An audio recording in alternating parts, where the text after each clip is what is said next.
আসসালামু আলাইকুম। কেমন আছেন এভরিওয়ান? আশা করি সবাই ভালো আছেন। যে যেখানে থাকেন সুস্থ থাকেন, নিরাপদে থাকেন। এই গরমে বেশি বেশি করে পানি খান। রোজকার মতো চলে এলাম আপনাদের সাথে ভিডিও শেয়ার করতে। চলুন কী রান্না করছি। কলমি শাক রান্না করব আজকে। কড়াইতে তেল দিয়ে আমি দিয়ে দিয়েছি কাঁচা ঝাল, পেঁয়াজ, রসুন আর আলু। এটা দিয়ে এবার আমি লবণ হলুদটা দিয়ে দিব। আমি এটা রান্না করব কিছু শোল মাছ আছে, রুই মাছ আছে, সেটা দিয়ে এই যে একটু নেড়েচেড়ে আমি মাছগুলো দিয়ে দিচ্ছি। আমি মাছগুলো মাথাগুলোকে কেটে নিয়েছি ছোটো ছোটো করে। নিয়ে এবার লবণ হলুদটা দিয়ে আমি এটাকে কষিয়ে নিব 3-4 মিনিটের জন্য।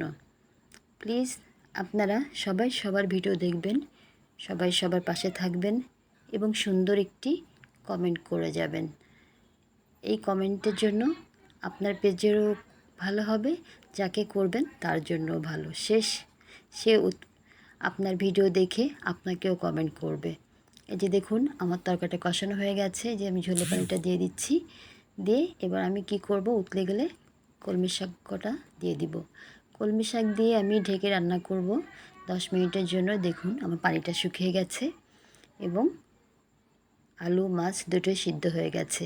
আর একটু ঝোল শুকিয়ে গেলে আমি উপর থেকে একটু সরিষার তেল দিয়ে এটা নামিয়ে নিব। এই যে দেখুন আমার তরকারিটা প্রায় হয়ে গেছে, যে আমি নামিয়ে নিয়েছি। শেয়ার করছি আপনাদের সাথে আরেকটি তরকারি, কি খেলাম দুপুরে সেটাই শেয়ার করছি। সবাই এই গরমে ঠান্ডা জায়গায় থাকুন।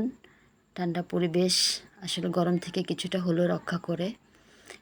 প্লিজ সবাই সবার ভিডিও দেখবেন, শেয়ার করে দিবেন যাতে অন্যরা দেখার সুযোগ পায়।